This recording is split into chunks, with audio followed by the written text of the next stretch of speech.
Do të shkojmë në këto momente në Kosovë, vijon që të mbizotëroj një situatë kaotike politike në Kosovë për shkak të mos zgjedhjes ende të presidentit, ka edhe pak ditë kohë deri në dhënien e një opsioni, deri më tani ende nuk ka konsensus mes forcave politike.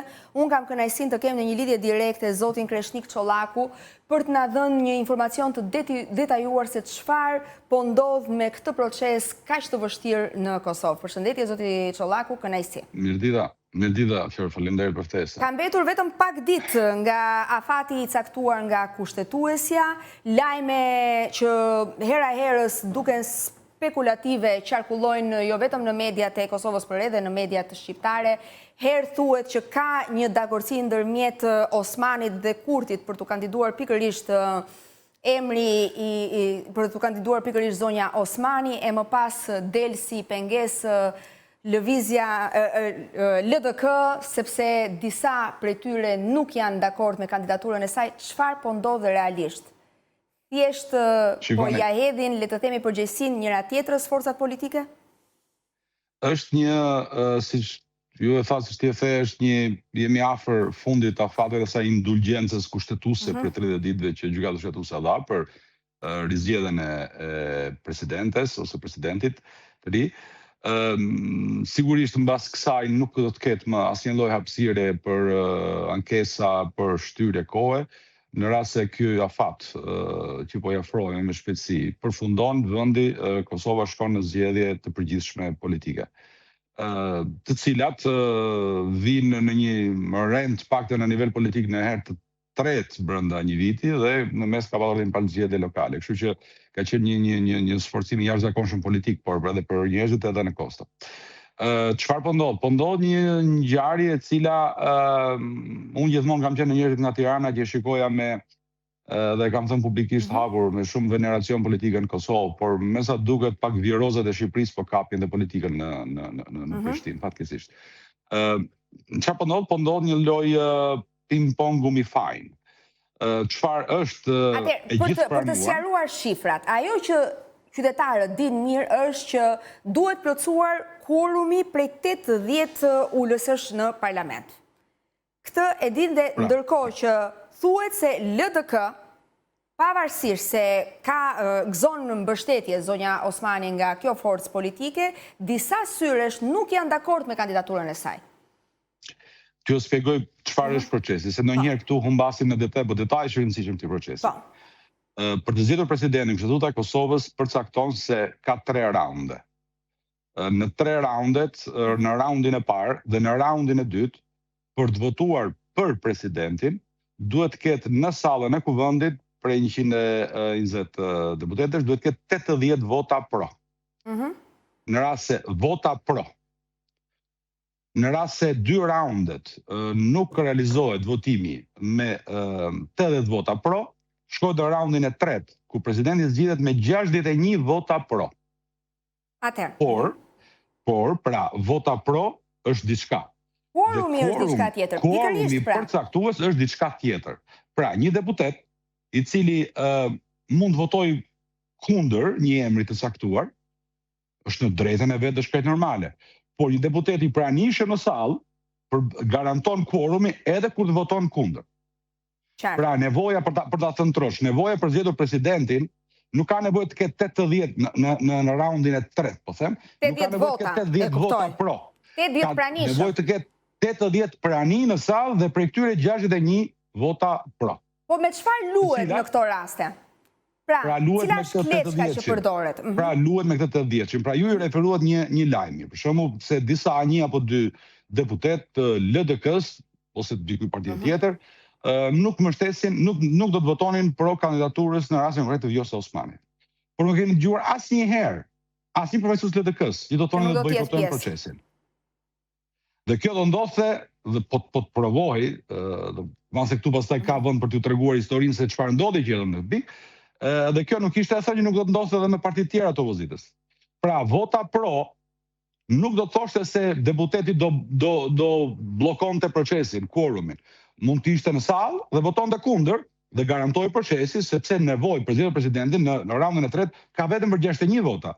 dhe 80 veta prezencë. Pra prezenca nuk ka prezenca ka rëndësi. Vota pro, po kundër është krejt normale, krejt logjike. Dhe absurditeti i kësaj gjëje, dhe këtu pastaj po kthehemi në interpretimin, dhe ato po nisja t'ju thoja në fillim. Të gjithë Kosovë tash mund të ketë këtë lojën ndodhi për shkak të një pale panader është ky ping-pongu i faj. Por çfarë ka perceptim publik, edhe politik, por dhe publik, por dhe qytetar, masiv në Kosovë, është se me rrëzimin e kandidaturës Vjosa Osmanit është bërë një gabim i rënd, edhe ndaj Kosovës, dhe është bërë një hile e madhe në Kosovë. Hile e iniciuar nga, sepse është momenti, duke qenë se ka pak kohë dhe presioni i kohës në këto raste, bën që disa gjëra të thuhen ashtu siç janë, të zbulohen tek e fundit edhe disa prapaskena. Këto hile janë kurdisur nga, sepse është një moment për të folur hapur. Çështja është duhet kuptojmë se çfarë e shkaktoi, unë po duhet të them flas hapur dhe po flas në vetë parë sepse në një pjesë të procesit jam jo vetëm dëshmitar, po edhe i angazhuar si pjesë e ekipit presidentit Osmani në këto negociata. Në këto negociata me përfaqësues shumë të rëndësishëm të mazhorancës dhe vendosjes, deputet shumë të rëndësishëm, një dyzim prej tyre. Sigurisht po ju them për çfarë i kam qenë unë në kontakt. Sigurisht presidenti Osmani ka komunikuar me thuajse të gjithë deputetët apo pjesë opozite, sigurisht edhe mazhorancët. Çfarë ndodhi historia për ta thënë thjesht? Mbas para zgjedhjeve të dhjetorit të vitit të shkuar, sigurisht përveç shumë takimeve të natyrës institucionale, por ka pasur një takim politik midis Vjosa Osmanit dhe Albin Kurtit. Në këtë takim politik partnerësh, pra jo institucional, por politik partnerësh, është konstatuar me njëri tjetrin vullneti nëse çfarë do të bëjmë, do vazhdojmë të ecim si partner bashkë në këtë rrugë, apo secili shkon në një proces, në një rrugë të vet. Nga ana zonjës Osmani, por dhe nga ana zotit Kurti, është premtuar, sidomos nga ana zotit Kurti, është premtuar që nuk ka arsye pse të krijohet një ndarje, ne mund të shkojmë të ecim në këtë projekt të përbashkët si ky binomi i suksesshëm në Kosovë. Ndodhen zgjedhjet e dhjetorit dhe vendosja sigurisht edhe me gjithë mbështetësit e tjerë përveç së partisë, mbajti një rezultat spektakolar, 51.1%. Nga janari, s'po mbaj mend datën saktë, por në janar, ka ndodhur një takim i dytë politik midis presidentes Osmani dhe Albin Kurtit, kryeministër në atë kohë. Dhe këto nuk ka them të dëgjuar, këto e them si një Ky është ai takimi që ka patur nota të forta tensioni. Akoma si jemi atë. Dhe çështja që është diskutuar në takim politik është që si çram para zgjedhjeve dhe pas zgjedhjeve do të vazhdojë, si do të vazhdojë, ndërtohet partneriteti. Dhe çështja emergjente, duke që majoranca s'kishte asnjë problem krijon në qeverinë institucionale në parlament. Çështja ishte e presidentit, si do zgjidhet presidenti. Dhe zoti Kurti ka shprehur Vjosa Osmanit mbështetjen totale të tij dhe garancinë se çdo vot e lëvizjes vetëvendosje dhe aleatëve të saj, që janë rreth 66 vota në sallë, do të ishte pro kësaj, por i ka kërkuar të punosh me opozitën dhe të marrin të ketë garantojmë dhe votat pranin opozitës, sepse 66 vota i ka mazhoranca, numerikisht, do të mungonin dhe rreth 13 vota, apo për quorumin. Për quorumin e 80. Dhe absolutisht në mirëkuptim dhe në mirëbesim të plot, presidenti Osmani kontaktoi me gjithë aktorët politikë në Kosovë, e shpalli ambicien e saj për një mandat të dytë, dhe po ja them këtu pastaj këtë po ja them si shpitari gjallë në vetë parë. Po themi si një mini negociator për pjesëve që kisha kontakt. Sigurisht, unë vjen nga politika, kisha kontakt dhe kam kontakt dhe miqësi me shumë deputet të gjitha palëve në Kosovë. Dhe për këtë rast unë personalisht kam kontaktuar me disa, paktën s'po bëj emra tani, po paktën një dyzinë apo një 10 deputetësh nga vendosja kam qenë në biseda miqësore. Dhe të gjithë në kjo fryma ishte e tillë, duhet garantojmë 13 vota që të përbëjnë quorumin dhe çështja është e kryer. Dhe Vjosa Osmani u angazhua seriozisht në këtë proces. Sigurisht, rast parë ju kërkuam mbështetja dhe arsyetimi i LDK-s, e cila është familja politike baze e Vjosës Osmanit, i kanë dhënë mbështetjen herën e parë, e kanë përkrahur pavarësisht divergjencave që politika ndodh. Por sigurisht një dialog të hapur dhe me parti tjera, edhe me PDK-n, edhe me opozita tjera. Dhe që ndodhi më pas? 3 apo 4 ditë para, kur ne prisnim dhe praktikisht, sigurisht ishte një punë jo lobuse temi, po një proces jo i lehtë të bisedoje. Dhe unë do të them, do ta them tani ty këtu, dhe këtë jam gati dhe ballafaqoj me çdo që përveç se mos kërkoj emra, të paktën edhe këtë javë, se mbas kësaj jave mbas emra do të bëj. Presidenti Osmani arriti të siguroj, të garantoj nga opozita minimalisht një mbështetje, një prani në sallë mbi 22 deri 25 deputet. Pra edhe nga PDK. Edhe nga partitë tjera veç LDK-s, mbështetje. Ju thash, sigurisht mund të kishte brenda LDK-s dikush që thoshte unë nuk jam dakord, nuk e votoj pro. Por askush nga LDK-ja nuk ka deklaruar që do bojkotojnë procesin, që nuk marrin pjesë në proces. Pra prania, quorumi do të garantohej nga një korpus deputetësh nga 22 deri në 25. Këto kishte garancitë që ne ekipi Vjosa Osmani dhe presidenti ja vetë mori. Në momentin që të kënaqur të lumtur, sepse pikërisht kjo ishte ajo, i komunikohet gati 3 apo 4 ditë përpara. Se të mbajë seanca që do të efektivisht. Pra ishte e përfunduar, po. Ishte e kryer. Ta bëhet një takim i tretë politik midis Vjosa Osmani dhe zotit Kurti, ku i thuhet që sukses, garancit janë, votat janë, nga në zotit Kurti i komunikohet zë Vjosa Osmani që ti nuk je kandidati im për president. Si rufe në qiell të kaltër. Absolutisht. Me argumentin? Edhe ai argumentet pastaj presidentja ata kanë qenë një takim të jo thash për pjesët që kanë nisur tensioni. Këtu ka nisur tensioni, e kuptoj. Po aty ka qenë thyrja, çudia e krisja e kësaj gjë. Presidentja por zoti Kurti mbase, po presidentja besoi që po, do t'i shtjelloj më tej kur të mbaroj këtë tur dëgjesa që ka bërë, të tregoj shpejt e saj. Por në vlerësimin tim dhe po them kam qenë njeriu fjor po ta them fare sinqerisht. Kam qenë njeriu i fundit në ekipin e zonës Osmani, i cili kam besuar që kjo gjë mund të ndodhte. Ka patur njerëz të tjerë që thonin shikoni, nuk është kolegë të tjerë, pjesë të ju thonin shikoni, kujdese, ka informacione për shembull se po pyetet për emra të tjerë. Kujdese mund të ndodhë në një lojë. Edhe kam qenë absolutisht, unë paktën personalisht, refuzues në ekstrem. Sepse e keni konsideruar si proces të mbyllur. Sepse e kam konsideruar e para si proces të mbyllur, e dyta sepse kam qenë një mbështetës publik i hapur, nga Tirana të paktën, edhe si deputet, edhe si njeri me një akses publik, i hapur i binomit Vjosa Albin, sepse mendoja që ky binom do të ishte shumë solide dhe shumë i qartë dhe i fortë për të drejtuar Kosovën. Dhe pse e treta e fundit nuk gjej asnjë lloj arsye racionale. Po këtu po thras inteligjencën në Europë. Ke patur mundësi të bisedosh me presidenten Osmani. Ta thyesh. Po. Dhe pa diskutim që kur zoti Kurti i ka deklaruar që nuk jeni ju kandidatja ime për president, ka patur një argument, sepse nuk mund të vi kështu befas. Si e lexon zonja Osmani, sepse ju i keni aq raporte me të, si këshilltari i saj, që të dini diçka më shumë se sa ç'di opinioni i gjerë publik? Unë po citoj zonjën Osmani çfarë ka thënë publikisht. Zonjën Osmani, ajo publikisht ka thënë se besoj shumë pak nga ajo çfarë mund do të thoshte. Problemi kryesor ka qenë në fuqinë e madhe të themi në politikë të jashtme ndërkombëtare pretendim nga zoti Kurti. Kështu në thojza ose edhe pa thojza, Vjosa Osmani ka qenë viktimë e suksesit të saj ndërkombëtar. Kjo nuk ka fitur, nuk ka ndenjur në ekuacionin që besoj ose që duket qartësisht se zoti Kurti po projektonte. Por ajo që këtë ka thënë Vjosa Osmani dhe besoj do të ka akoma dhe më shumë për të thënë. Por në bindjen time, në përjetimin tim, përshtypjen time të fortë, jo të pabazuar, sigurisht më duhen argumentat e koha do ne provoj. Në vlerësimin tim fjor, ndarja ka ndodhur në momentin që Vjosa Osmani mori pjesë në bordin e paqes.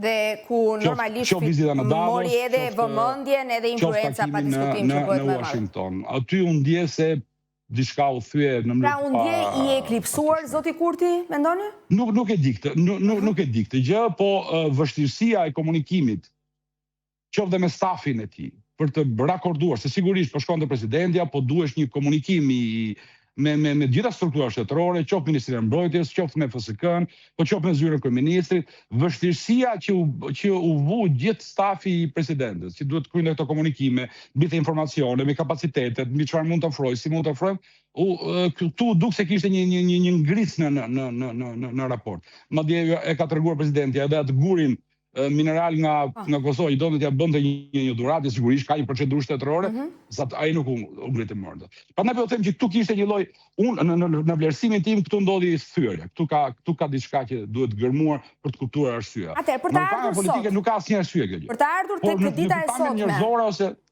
partneritetit mundet ta vlerësojmë. Po. Ku presioni është i jashtëzakonshëm. Dhe pa diskutim që zoti Kurti nuk do t'i leverdiste që ta çonte vendin sërish në zgjedhje, sepse është një kosto jashtëzakonisht e madhe. Të paktën besoj edhe unë këtë gjë. Është afërmend që duhet të jetë kështu, sepse 3 palë zgjedhje, pa llogaritur zgjedhjet lokale brenda 15 muajsh, nuk e ka këtë luks Kosova për ta bërë. Gjithsesi, edhe kohën nuk e ka në favor. Po dhe as nevojë zoti Kurti majorancë, as nevojë.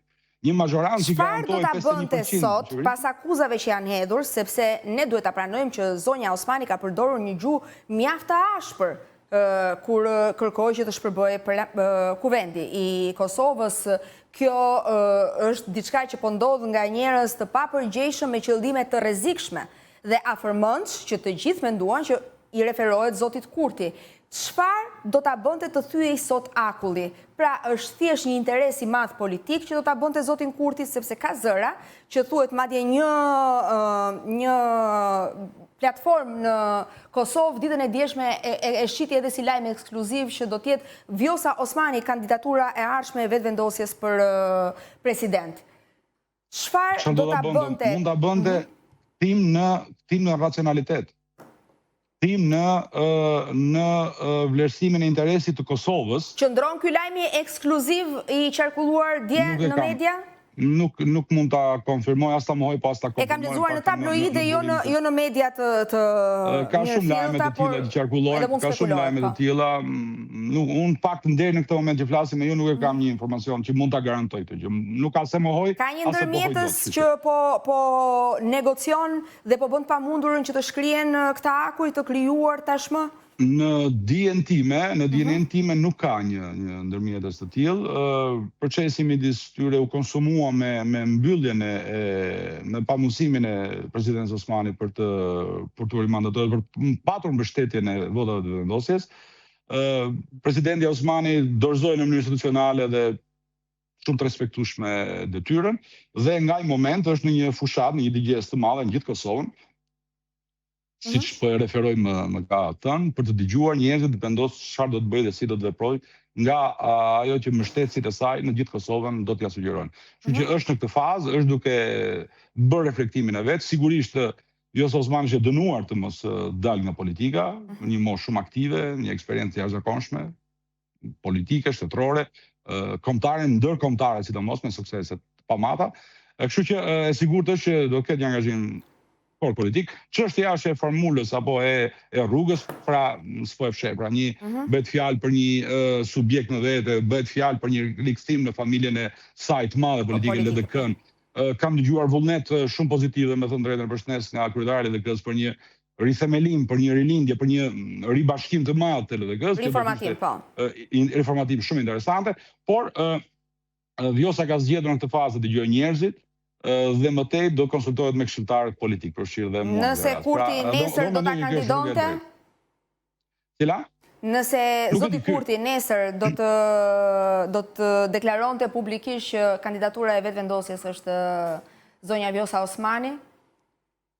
Nuk e di, duhet të pyetur zonja Osmani. Sepse është komentuar edhe si lojë. Unë jam e prirur t'ju besoj, sepse e di që jeni pjesë, le të themi, integrale e gjithë procesit, por ka edhe disa syre që e kanë komentuar si një lojë të fortë politike gjithë këtë. Për të kuotuar zonjën Osmani, për të kuotuar zotin Kurti. Ne jemi vënë me shumë pjellori në teori konspiracioni, më besoni. E vërteta është kjo që ju po thoni. Shumë të tilla. Kjo është çfarë unë po them. Por çfarë mendoj që shkaktoi goditjen e një presidente të një vend me një akses, unë do ta sfidoja me aksesin më të lartë në marrëdhënie me strategjike me Shtetet Bashkuara, por edhe me aktorë të tjerë, më të lartë nga gjithë lidhjet e Ballkanit Perëndimor. Çfarë do të rrëzonte një presidente ku presidenti i Shtetet Bashkuara të Amerikës i thotë në rast se ke problem me armikun kryesor të vendit, më bë vesh një telefon, këtu mund të jeni inate njerëzore. Por këtu ka hapësirë për të bërë analizë politike, si ka mundësi që një personazh i tillë goditet. Sepse vendet e tjera dhe ku nuk e kanë personazhe të tillë me këtë akses, i krijojnë, përpiqen të bëjnë. Kosova e ka dhe të rrëzojë të godasë një aset të tillë, jo vetëm për Kosovën, por dhe për çështjen shqiptare po donim më gjërë, sepse Vjosa flet si shqiptare, Kosovë po si shqiptare. Këtu pastaj do ketë ka hapësirë për të analizuar, por sigurisht këtu do ndihmojë edhe koha për të parë fakte si do shohim se çfarë do të ndodhë. Çfarë unë po ju referoj është kjo që po ndodh deri më sot. Mbas 2 orësh del një lajm tjetër. Por çfarë është deri më sot? Vjosa Osmani është në një dëgjesë masive, po shkel çdo pllën të Kosovës dhe mbështetësit e saj. Vjosa Osmani në karrierën e saj politike, edhe kur s'ka qenë presidente apo kandidate për kryeministre, deputete, ka qenë njëri shumë i lidhur me terrenin, me bazën, ka qenë për herë mbështetur dhe votuar në LDK, edhe kur ka qenë e fundit në listë, ka dalë parë në vota. Pra, Vjosa nuk është njëri i zyrës, Vjosa është njëri i terrenit politik, lidhjet i ka dhe i ka ruajtur.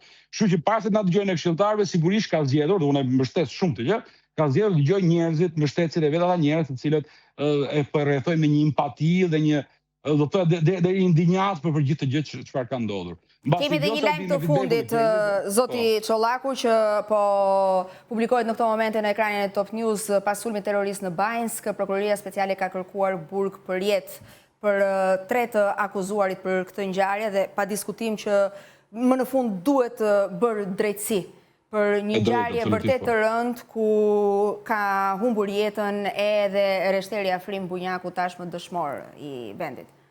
Absolutisht drejt, shpresoj që gjykata do të japet një verdikt dhe nuk që vetëm një ngjarje rënd kriminale, ai që një tentativë pushtimi, aneksimi ushtarak i një pjesë të territorit të Kosovës. Një akt shumë i rëndë se sa ngjarje kriminale. Kështu që patjetër është lajm shumë i mirë dhe shpresoj që gjykata do ta vlerësojë si tillë.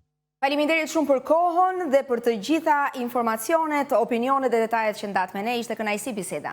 Shumë suksese. Ju falenderoj dhe unë juve. Ditë të mbar, kalojmë në publicitet.